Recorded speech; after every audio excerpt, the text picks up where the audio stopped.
To talk about a Kindle if you don't have it with you. Gotta go get her. Hello everybody, welcome back to the channel. My name is Izzy. Hello. Today I thought it would be fun to do another video. Duh. That made no sense. Why did I say it like that? I thought it would be fun to kind of sit down with you guys and talk about why I love my Kindle so much and Kindle Unlimited recommendations. Let's just get started. So, this is the Kindle I have. I actually got this Kindle for Christmas. I think this is the Kindle Paperwhite, and then this is the case. I'll try to link everything down below if you want. This is a cute little case that he got me. I love it so much. Let's go into some pros of why you should get a Kindle. So the pros that I have seen from Kindle is one, this battery lasts so long. Like if you're kind of worried that your e-reader might die on you while you're reading a book, let me just say that a Kindle stays charged for so long. I haven't charged my Kindle in a couple weeks now, and I use it very often. It's at 50% right now, and I haven't charged it in a couple weeks. So if you're worried that like it's not gonna stay charged for very long, it does. It's very good because there's a lot of like accessibility things that you can change. You can change the brightness, you can change the warmth, so your eyes won't strain. Kindles are also really good like if you're trying to go to bed and you have someone sleeping in your bed, or maybe not, but if you do, it's really good like having that so it doesn't wake the other person up. I know whenever I'm sleeping next to my boyfriend, he prefers me to have my Kindle than a book because the light from a lamp is not straining on him rather than my Kindle. There's just so many things that you can like do. You can do highlighting, you could take notes. If you don't know the word for something, it'll define it for you. If you're not sure, like if there's slang, you can also tap it and it'll give you the slang definition. Some other things you can do, you can connect your Goodreads account to your Kindle, and so once you finish a book you can give it 5 stars and it'll send it right to your Goodreads account and say that you read it, what you gave it. It's all good. It's actually really easy to connect your Goodreads account to your Kindle. It just goes through your Amazon account. What else do I love about my Kindle? You can also, if your library works with Libby, you can put Libby books on your Kindle. It's so nice. Since they are library books, they will go away. Like say your 14 days have passed and you try to get back to that library book, obviously it's been loaned out. It won't, like, you can't read it after it's expired even if it's downloaded on your Kindle. So I will just say, even if you have it downloaded and you try to read it after it's been expired, usually it won't let you get back onto that book. Sometimes honestly I prefer my Kindle over a book. It's just very easy. I feel like it's easy to take along with you. You don't have to worry about damage because most of the time they're waterproof. I believe the Paperwhite edition that I have is waterproof. Sometimes I prefer this over a physical book because sometimes I feel like I read faster on a Kindle because it only gives you so much to read and then you have to click it to get to it. You know what I mean? Since we talked about some pros, I will tell you some cons to this. Even though I don't really see a lot of cons about this, I will tell you some. One, it is pretty expensive, but I do think in the long run, if you read a lot and you like the format of reading ebooks in any way, like reading on your phone or on your computer or anything, I think this would be a good investment for you if you're an avid reader and you just want to take something on the go and it's very easy to travel with. Kindles aren't necessarily like tablets, it's literally just an e-reader. So just FYI, if you're thinking that a Kindle can do other things like a tablet can, like an iPad, no, it's just for reading. Another con is, like, I guess if you prefer physical books over an e-reading thing, like, I guess it's like find your preference. Would you rather, here, let me get a book out real quick. I guess there's a preference of would you rather read a full book in your hands. Sometimes it's nice to have the actual physical book in your hands and reading a physical book, but it's also nice to just have this book on a Kindle. You don't have to worry about the pages, you don't have to worry about it getting wet, you don't have to worry about the just damage in general of these books. But I get that it's different experience and some people prefer reading just physical books and there's some people that just prefer e-reading books. I guess get a Kindle, try it out, or read on your phone, try it out, see if that's what you like, and try both. you know, figure out which one you like better. Another disadvantage, at least in my opinion, for the one that I have, the response latency is that the word? Is that what I'm thinking of? Response latency?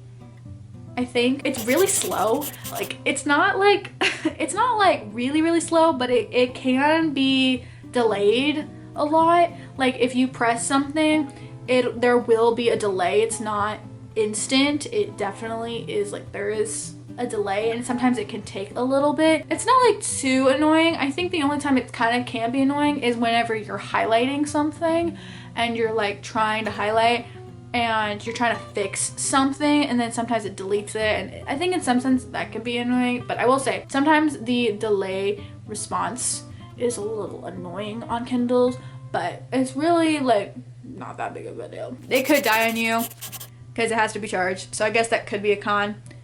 Whatever. That's really the only like cons I can really think of for a Kindle. So now that I've kind of told you some pros and cons about my Kindle, I'm going to be telling you about Kindle Unlimited. So if you don't know what Kindle Unlimited is, basically it's kind of like a library system, except you pay $10 a month for it and you get access to all of the books that are on this forum. I think you can borrow 20 books at a time, but you'll have to return them eventually if you obviously get more than 20 at a time. Well, you can read as many books as you want that is associated with Kindle Unlimited. I do think it is worth it. There are so many books.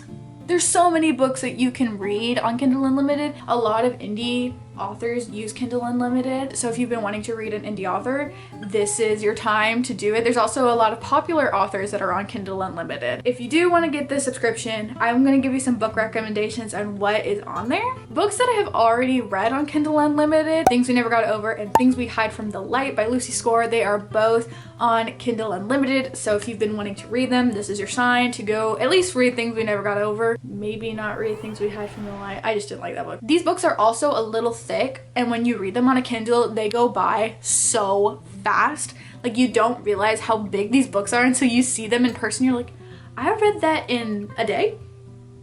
Slay. Another romance series that is on Kindle Unlimited is the Kane Brothers series by Megan Quinn. A Not So Meet Cute, So Not Meant to Be, and A Long Time Coming, as well as almost all of Megan Quinn's books are on Kindle Unlimited, as well as Lucy Score, as well as Mariana Zapata. Almost all of her books are on Kindle Unlimited. The only books that I do not believe are on Kindle Unlimited are The Wall of Winnipeg and Me and All Roads Lead Here. So you will, I mean, obviously I bought them, so I haven't read them yet, but I know they're both not on Kindle Unlimited. Another series that if you've been wanting to read, the Dreamland Billionaire series by Lauren Asher. If you have been wanting to read that series, this is your time to read it on Kindle Unlimited. These books are so good. I love all of them. They're so good. Billionaire Brothers, Disney, romance, it's so good. As well as Lauren Asher's Dirty Air series is on there. The Song of Achilles by Madeline Miller is on Kindle Unlimited. Now, I'm not sure for how long it'll be on Kindle Unlimited, but it is on there. If you don't know, Kindle Unlimited will like take books away and put books up. It kind of just depends if authors want to keep their book up on this forum. Someone tells you a book recommendation that's not there anymore, most likely somebody took it down. The Eden series by Devney Perry is on Kindle Unlimited. Personally, I really don't love this series. I honestly think the only book that I will recommend you is Juniper Hill, which is the second book of the Eden series. Okay, that was rude. My camera decided to stop. I'm not sure where I was. Hello, I know I look like poopy, but ignore it. But before I was rudely interrupted, I was talking about Mile High and the Right Move by Liz Tomford. It's the Windy City series, and guys, this has been popping up everywhere, and I really never understood why until I read it. And they have changed my life for the better. Mile High is a hockey romance, and then The Right Move is like a best friend's brother / basketball romance. Let me tell you this. I'm gonna get really close. I'm getting really close. I'm doing ASMR on you right now. Read these books. They're so good. If you read any of these recommendations I tell you, read these. These are just so good. Especially the second book, The Right Move. I need this man to be real, and then I want him. I know I have a boyfriend. I don't care. I would drop him in a hot second for Ryan Shay, and that's the truth. So I don't know why, like, the best books got cut out of this, so I'm so sorry you have to get this version of me. At least read The Right Move. Please, for me. Thank you. Bye. Yeah, these two books have been living rent-free in my mind recently, so I need you to read it. I have a lot of books that are on my TBR, so I haven't technically read them, but they are on Kindle Unlimited if you have been wanting to read them. So I'm just gonna rapid fire these really quick. The Brutal Prince series, honestly I really don't know much about it, but Brutal Prince by Sophie Lark I've been wanting to read. The Housemaid by Frida McFarlane, it's on there. The second book is also on there. I've been wanting to read The Housemaid for a while now. This Is How You Lose the Time War. I don't remember who it's by, but that's on Kindle Unlimited. The Magnolia Parks series is on Kindle Unlimited. However, I will say I have double checked that, and not the entire series is on Kindle Unlimited. Only the first two books are on there for right now. Say You Swear, I've heard this one is so good. Such a fun football romance, I have heard. In a Jam, I also heard that this one's really good. I love single parent trope in general. If We Were Villains is on Kindle Unlimited right now. I've definitely been wanting to read that one for a really long time. Ghosted is on there. I've been wanting to read that one for a long time. The last one I have that I can think of right now is the Mind series. I feel like people either really like this or they're like really don't. So I'm like, where am I going to be on the spectrum? I just need to know, okay? It also just sounds really interesting. It sounds, I don't know, kind of fun. But those are the book recommendations that are on my Kindle Unlimited list. There are also a lot of other books that I've been wanting to read on Kindle. I just didn't want to tell you everything. That is why I love my Kindle. I am a Kindle girly. I just love my Kindle. She's so cute. I love her so much. Thank you so much for watching this video, and I will see you guys all in my next one. Bye!